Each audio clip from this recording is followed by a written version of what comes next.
We die too easily. We forgive and forget too easily.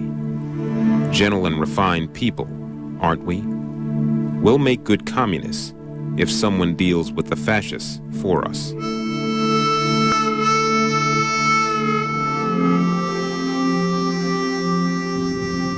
In January of 1970, George Jackson was one of more than 2,000 inmates at Soledad Prison. Jackson had been here before.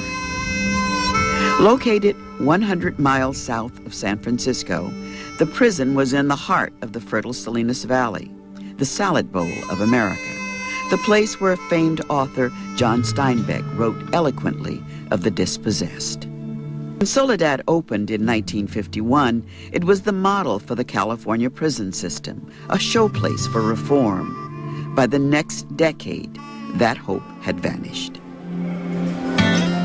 Well, it was gladiator school. Of course, you had your gangs, you had your AB, Aryan Brotherhood, you had your BGF, your Black Guerrilla Family, you had the Mexican Mafia. Soledad was a racist pit. It was a horrible, horrible place. I mean, the guards set the prisoners against each other. You know, there were conspiracies everywhere. There were stabbings. There were murders. The guards were the enemy, the number one enemy, because they were killing both of us. And George was trying to explain this to a lot of guys. They couldn't get it to their heads. Alan Mancino has spent much of his life behind bars, beginning as a teenager in the California Youth Authority. Like George Jackson, Mancino was from Los Angeles. Though the barrier of race allowed him to know Jackson only by reputation, the circumstance of their prison lives would crisscross in moments brutal and vicious, from Soledad to the tragedy at San Quentin. The administration had him down as a troublemaker, as an instigator and agitator. He wasn't. He wasn't into the racial stuff, I'll say that about it. I went through all the processes. I tried to get out. I went to school, program, but now on the side, I was studying things that I felt that would help the community. George Jackson was a prisonized, tough, sometimes brutal prison gangster. And this prisonized toughness made him the best proselytizer for revolution on the yard. At Soledad, the charismatic Jackson conducted secret political study groups with other inmates, trying to unify the prisoner class.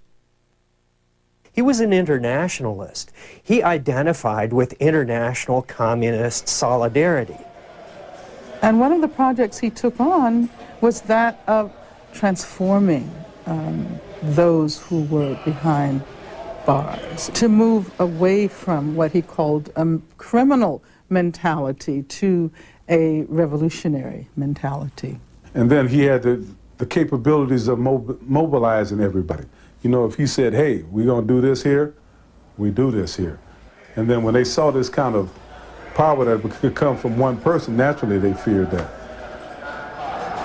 On the morning of January 13th, 1970, a new exercise yard was opened at Soledad's notorious O-Wing. The prison grapevine had long predicted that a fight between black and white inmates would occur. Revenge was the motive because of the previous racial killings of blacks.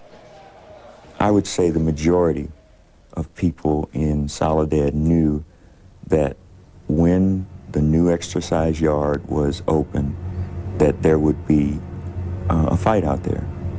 At around 9 a.m., a racially mixed group of inmates began entering the yard. W.L. Nolan, a prison boxing champion and Jackson's closest political ally, was among them. And we said, well, get on the court, the basketball court. Everyone pick your man.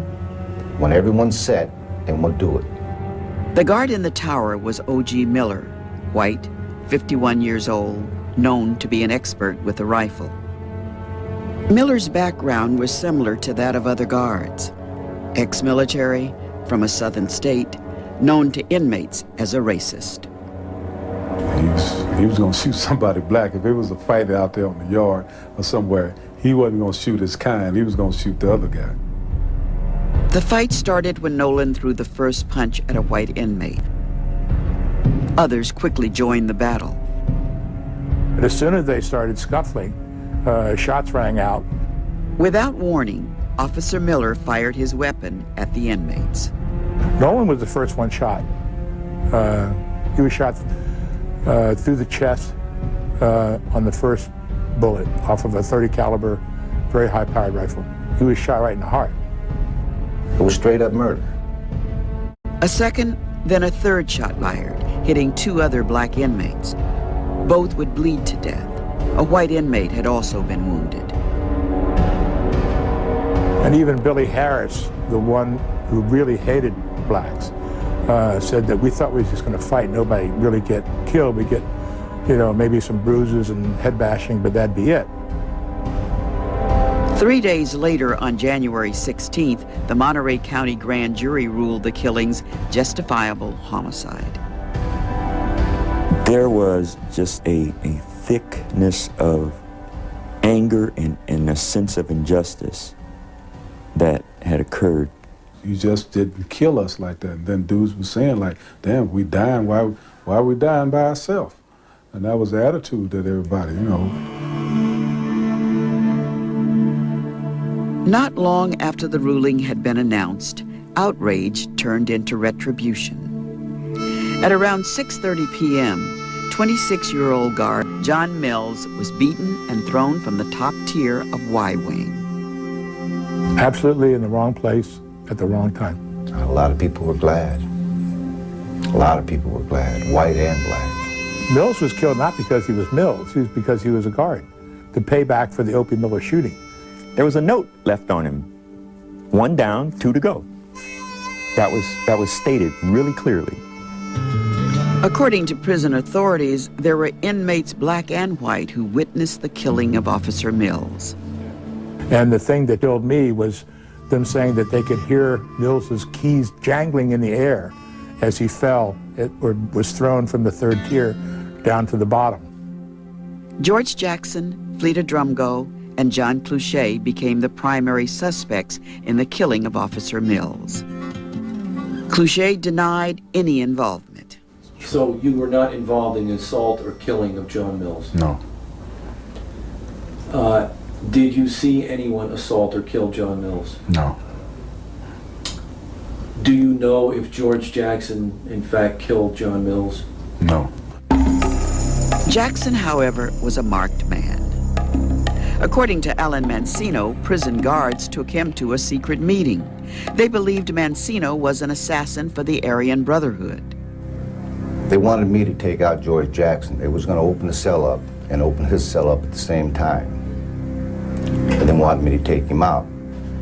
So I got word down to Jackson. That's the first time I've never really talked to him, never associated with him. I shot him a kite. I told him what was going on in the watching cell, that I wasn't going to do it. A kite is prison slang for a letter. Because I didn't want to kill him. I didn't want to do it. I didn't want to be involved in that. I had a grudging respect for the man. The way he conducted himself, and a lot of people hate him without reason. In February, George Jackson, John Clouchet, and Fleta Drumgo were indicted for murder. Known as the Soledad brothers, the case of the 3 inmates would become a cause célèbre. John Mills was the first guard murdered at the prison. He left behind a wife and son. Was the incident for which you're charged now, was it a revolutionary act on your part? You asking me to confess to something? As an Unless you want to, did you kill the man? Look, one of the most important elements of guerrilla warfare is to maintain secrecy. I've killed nobody until, it's been proven. And they'll never be able to prove anything like that.